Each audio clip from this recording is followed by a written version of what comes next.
Hi, I'm Russell, and over the next few minutes I'm going to say a few words about gesso.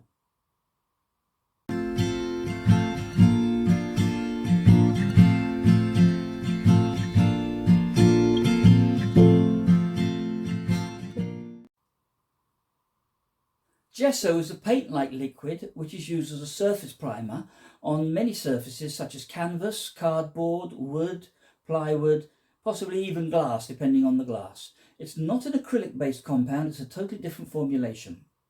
Now gesso dries as a slightly sandpapery finish, and this tooth, as it's called, helps take paint from the brush onto the canvas.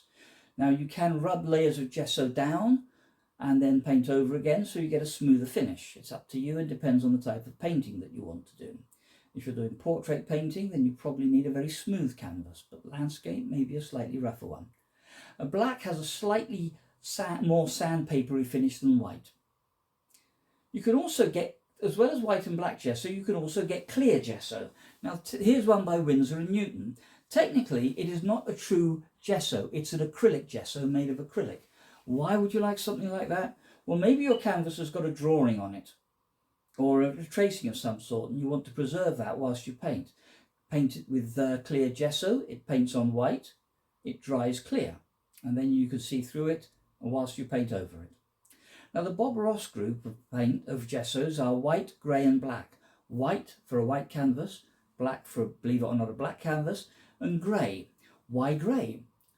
Well, the Bob Ross canvases are covered in grey gesso, and the reason it's grey is that you can see where you haven't painted properly using the liquid white first coat.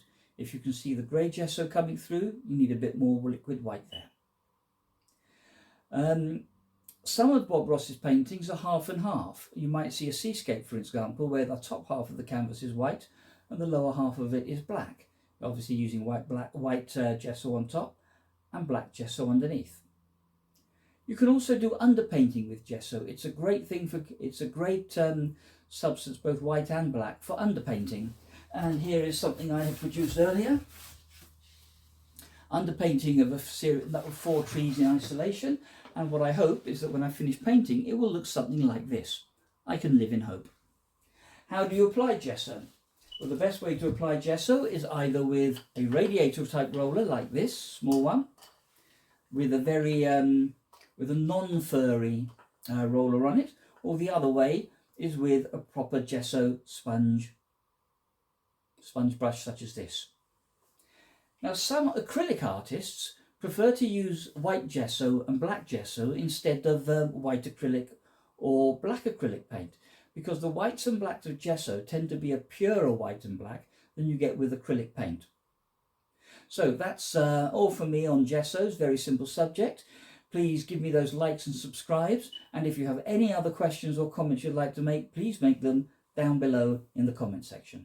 Many thanks, see you again soon.